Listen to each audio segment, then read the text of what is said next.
ఇప్పుడు ప్రపంచ వ్యాప్తంగా భారతీయులు ప్రతి పండుగను మలబార్తో జరుపుకుంటారు. ఎందుకంటే మలబార్ అందిస్తుంది అద్భుతమైన అవకాశాన్ని. ఇది మీ పండుగలను మరింత ప్రత్యేకంగా చేస్తుంది. కాబట్టి ఇప్పుడు ఎక్కువ సేవింగ్, ఎక్కువ సంతోషాలు, ఎక్కువ సంబరాలు. ప్రతి పండుగకు మలబార్ గోల్డ్ అండ్ డైమండ్స్. ప్రమాద స్థలానికి ఏపీ రవాణా శాఖ మంత్రి రాంప్రసాద్ అయితే చేరుకున్నారని చెప్పాలి. ప్రస్తుతం మనతో పాటు మాట్లాడడానికి రవాణా శాఖ మంత్రి మరిన్ని విషయాలు అయితే తెలుసుకునే ప్రయత్నం అయితే చేద్దాం. అసలు ప్రమాదం ఎలా జరిగింది, చోటు చేసుకోవడానికి గల కారణాలు ఏంటి తెలుసుకునే ప్రయత్నం. సార్ చెప్పండి, ముఖ్యంగా ఈ ప్రమాదానికి సంబంధించి ఏం చెప్తారు, అసలు ఎలా జరిగింది? ఈ ప్రమాదంలో 19 మంది చనిపోవడం, వాళ్ళ కుటుంబాలకు రాష్ట్ర ప్రభుత్వం ద్వారా మేము గాఢ శ్రద్ధాంజలి ఘటిస్తున్నాం. ముఖ్యంగా ఈరోజు ఈ బస్సు దుర్ఘటన స్కూటర్ను ఢీకొట్టడం వల్ల జరిగిందని చెప్పి ఇక్కడున్న ఎవరైతే ఐ విట్నెస్ వాళ్ళు చెప్పడం జరిగింది. ఆ సంఘటన కూడా రాత్రి లేట్ నైట్ 3 గంటలకు జరిగింది కాబట్టి ఇక్కడ కూడా మృత్యువాత పడిన వాళ్ళు ఎక్కువ మంది రికవర్ కాలేని టైంలోనే ఆ ప్రమాదం ఏదో జరిగిపోయినట్టు మాకు తెలుస్తూ ఉంది. తప్పకుండా ఈ ఘటనలో ఎవరైతే ప్రాణాలు కోల్పోయారో వాళ్లకు రాష్ట్ర ప్రభుత్వం చేయూతుంటుందని తెలియజేసుకుంటారు. సార్ మొత్తం 40 మంది ప్రయాణిస్తున్నట్టుగా కూడా తెలుస్తుంది. అంటే 19 మంది చనిపోయారు, ఇంకేమైనా బాడీలు పెరిగే అవకాశం ఉందా? కన్ఫర్మ్ అయింది? ఇప్పుడు వరకున్న రిపోర్ట్ పరంగా 19 బాడీలను ఐడెంటిఫై చేయడం, వాళ్ళ యొక్క డెడ్ బాడీస్ అదే అంటే పూర్తిగా మండిపోయాయి కాబట్టి వాళ్ళకి ఏ సీట్లో వాళ్ళ బాడీ దొరికిందో అక్కడ రికవర్ చేసి అక్కడ ఏదైతే టెంట్ కిందకి తీసుకొని రావడం ఉంది. ఇక్కడే DNA టెస్ట్ కూడా చేయడం జరిగింది. ముఖ్యంగా దీనికి సంబంధించి ఎవరైతే ఈ బస్సులో జర్నీ చేస్తున్నారో వాళ్ళకి సంబంధించిన ఫోన్ నెంబర్ను సింక్రైజ్ చేస్తున్నాము. వచ్చే 1-2 గంటల్లోనే వీళ్ళు ఏ ప్రాంతము, ఏ రాష్ట్రానికి చెందిన వాళ్ళు, ఏ జిల్లాకు చెందిన వాళ్ళు రిపోర్ట్ వచ్చిన తర్వాత తప్పకుండా అవన్నీ మీ దృష్టికి తీసుకొస్తాం. ఫిట్నెస్ విషయానికి వస్తే ఇది రిజిస్ట్రేషన్కి సంబంధించి కావచ్చు, నెంబర్ ప్లేట్కి సంబంధించి కావచ్చు, డెహ్రాడూన్కి సంబంధించినట్టుగా కూడా తెలుస్తుంది. మీరు వాళ్ళతో అప్రోచ్ అయ్యారా, వాళ్ళతో మాట్లాడడం జరిగిందా? వీకావరి ట్రావెల్స్కి సంబంధించిన వాళ్ళు ముఖ్యంగా ఇక్కడ ఉండే సోదరులంతా మీరు ఒకటి గమనించాలండి. భారతదేశంలో కేవలం మన నెంబర్ ప్లేట్ను బట్టి మీరు ఏ నెంబర్ ప్లేట్ ఉంటుందో అదే రాష్ట్రంలో తిరగాలని ఎక్కడ రూల్ లేదండి. ఇది all India permit bus, tourist bus కాబట్టి వీళ్ళు 3 నెలలకు క్వార్టర్కి ఒకసారి చలానా డబ్బు కట్టుకుంటారు.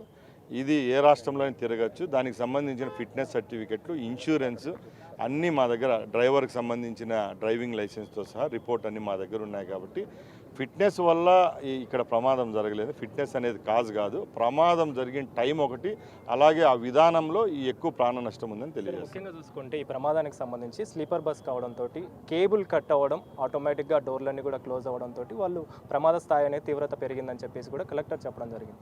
ఈ విషయంలో మీరేం చెప్తారు? అంటే ఈ ప్రమాదానికి సంబంధించి మీరేం మాట్లాడారు? ముఖ్యంగా ఘటన జరిగింది లేట్ నైట్ జరిగిందండి. అది కూడా ఇది క్రాష్ కాదు, ఇది ఫైర్ యాక్సిడెంట్. మనందరికీ తెలుసు ఇప్పుడు ఉండే సిస్టంలో అన్ని ఎలక్ట్రానిక్ ఎక్విప్డ్ వెహికల్స్ ఉంటాయండి. కార్ అనుకోండి, బస్సు అనుకోండి. ఎందుకంటే ఆటో లాకింగ్ సిస్టమ్ అనేది కూడా ఉంటుంది.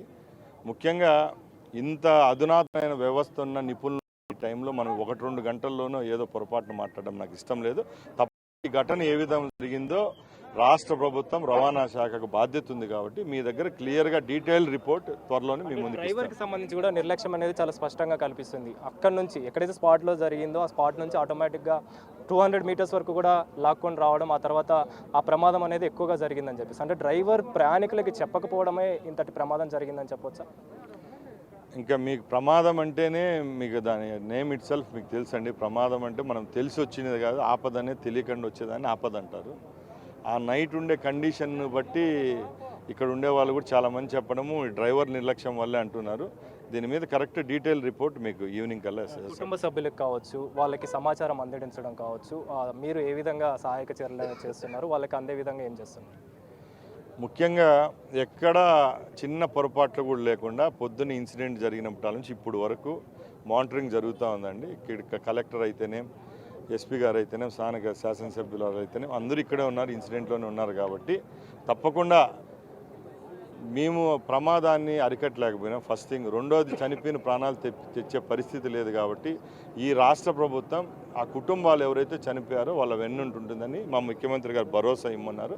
తప్పకుండా ఈ రాష్ట్ర ప్రభుత్వం వాళ్ళ కుటుంబాలను ఆదుకుంటుంది. సార్, అంటే చనిపోయిన వారికి సంబంధించి ఎప్పుడు ఈ ప్రక్రియ అనేది కొనసాగుతుంది, వాళ్ళకి ఎప్పుడు బాడీలను అప్పగిస్తారు, అదేవిధంగా ఎవరైతే క్షతగాత్రులు ఉన్నారో వాళ్ళకి సంబంధించి ట్రీట్మెంట్ ఏ విధంగా కొనసాగుతుంది? ఇప్పుడు మన కర్నూలు జనరల్ హాస్పిటల్లో ఎవరైతే క్షతగాత్రులు ఉన్నారో వాళ్ళకి మార్నింగ్ నుంచి ట్రీట్మెంట్ ఇస్తామండి. ఇంకా అక్కడి నుంచి ఏమైనా కొంచెం ఏదన్నా ఇంకా కొద్దిగా ఇక్కడ ట్రీట్మెంట్ లేకపోయినా కూడా ముఖ్యమంత్రి గారు ఒక హై ఎండ్ ట్రీట్మెంట్ ఇచ్చేదానికి ఎక్కడ కార్పొరేట్ హాస్పిటల్లో కూడా పంపించమని చెప్పారు. కాబట్టి దాని విషయంలో ఎక్కడ డోకా ఉండదు. వాళ్ళను పూర్తిగా నయమయ్యే వరకు రాష్ట్ర ప్రభుత్వం ఖర్చులతోనే వాళ్ళకి ట్రీట్మెంట్ ఇస్తారు. బాడీని ఏ విధంగా ఇప్పుడు ఏదైతే పోస్ట్ మార్టం ఇక్కడే లోకల్గానే కండక్ట్ చేస్తున్నామని సీన్ ఎక్కడ జరిగిందో అక్కడే చేస్తున్నాం. డిఎన్ఏ రిపోర్ట్ అనేది చాలా కీలకం. ఎందుకంటే ఇది సీట్లలో ఒక నెంబరింగ్ సిస్టంలో వాళ్ళు కూర్చోంటారు యాక్చువల్ బస్సులో. ఆ రిపోర్ట్ కూడా మా దగ్గర ఉంది. కాబట్టి డీటెయిల్ రిపోర్ట్ ఎవరు చనిపోయారు చేసుకొని విత్ ఇన్ 1-2 అవర్స్లోనే వాళ్ళ ఫ్యామిలీస్ని కూడా ఐడెంటిఫై చేస్తారు. మేల్ ఫీమేల్ అనేది కూడా తెలుసుకోవాలి. లేదు ఇది ఇంత బర్న్ అయిన ఇష్యూలో అంత తొందరగా రాదండి. తప్పకుండా క్లారిటీ వచ్చే వరకు మేము మీకు చెప్పకూడదు. ఎందుకంటే ఇది అఫిషియల్ మ్యాటర్ కాబట్టి వీళ్ళు ఎట్టున్నాం చెప్తాను. సో మొత్తానికైతే మంత్రి రవాణా శాఖ మంత్రి చెప్తున్న వివరాల ప్రకారం బస్కు సంబంధించి ఉదయం అంటే 3 గంటల సమయంలో ఈ ప్రమాదం చోటు చేసుకుంది. కాబట్టి ఎవరు కూడా నిద్రలో ఉన్న సమయంలో ఈ చోటు చేసుకోవడంతో ఇంత ప్రమాదం చోటు చేసుకుందని చెప్పేసి కూడా మంత్రి రవాణా శాఖ మంత్రి అయితే చెప్తున్న పరిస్థితి అయితే మనకు కనిపిస్తుంది. అదేవిధంగా 19 మంది ప్రజెంట్ అయితే చనిపోయినట్టుగా ఆయన నిర్ధారించారు. దీనికి సంబంధించిన కార్యక్రమాలు కూడా అంటే దానికి సంబంధించి డిఎన్ఏ టెస్టులు చేసి వాళ్ళకి అప్పగించే ప్రక్రియ కూడా కొనసాగుతుందని చెప్పేసి స్టార్ట్ చేస్తామని చెప్పేసి కూడా ఆయన చెప్తున్నారు. ప్రజెంట్ అయితే క్షతగాత్రులకు సంబంధించి కూడా మెరుగైన చికిత్స అందించే విధంగా సహాయక చర్యలు అయితే చేపడుతున్నామని చెప్పేసి రవాణా శాఖ మంత్రి చెప్తున్నారు. కెమెరా పర్సన్ వంశీతో కలిసి అనిల్, బిగ్ టీవీ, కర్నూలు నుంచి.